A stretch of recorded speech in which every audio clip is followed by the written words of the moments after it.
Good morning, girlfriends, and happy Thursday to you all. I hope you had a restful night, and I hope you awoke to grace and mercy that was so evident that you could feel it this morning. And I hope that God has graced you with love as you have begun your day. I wanted to come with today's heart check based on a post that I posted very late last night or very early this morning, and it is in regards to lurkers. In that particular post, I was talking about King Saul and David and how Saul continuously lurked on David with the intent of taking his life and belittling his character throughout his pursuit. And so this morning, I just want to talk about when you have something that is pursuing you, something or someone. It may be something that you have previously gotten over.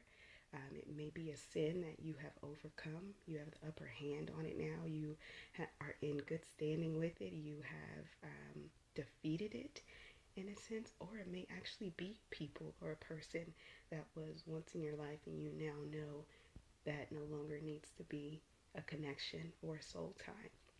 But what I want to encourage you as I was reading chapter 24 of 1 Samuel all the way through chapter 26 is that thing, that person, that thought, that sin may even attempt to pursue you again.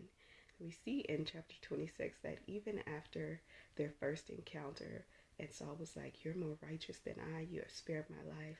May the Lord be good to you. You surely will be king." 2 chapters later, he's in pursuit of David again.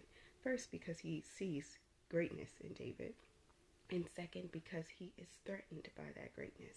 And so I want to encourage you to always be, as David is, on guard within this particular time period that we're reading here. David was both ready, intellectually astute, and he made sure that he always understood Saul's intention. He never said, "Oh, well, we had a good time that last time in that cave, and he said that I was righteous, so we must be on good terms." No, David always knew there's something lurking inside of King Saul that wants to pursue and hunt me down. And I always need to be ready to take on the charge. And so when we see that King Saul pursues David again in chapter 26, David slyly goes up to their camp. He takes Saul's spear and jug of water and he scurries away. And then he questions them from afar. "Why are you still pursuing me? What is it that is evil in me that you want? And if God is making it so that you pursue me, I ask that this message I'm bringing bring grace to my life." And David was very intellectual in that he made sure that Saul knew, I always have had the upper hand and I've never used it against you.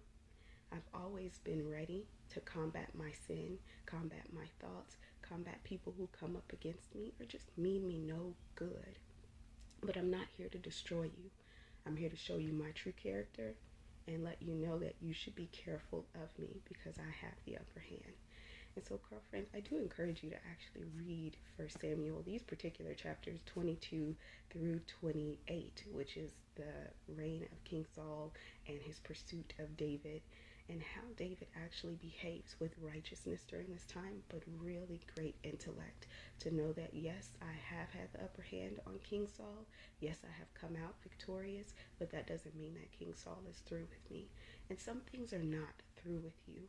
Though you may have the upper hand on them, and though you may have come out victorious, you always have to be ready for them to pursue you.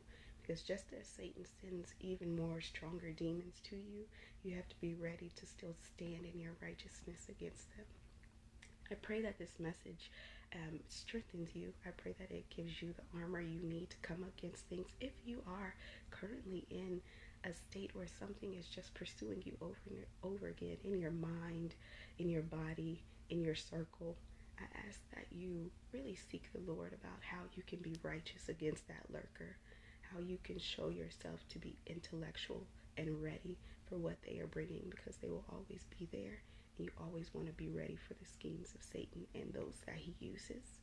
I love you, girlfriends. I hope this message brings you peace in regards to what you may be encountering, and I hope that it prepares you for anything that may actually be coming your way. I love you. I hope you have an amazing day, and I will talk with you tomorrow.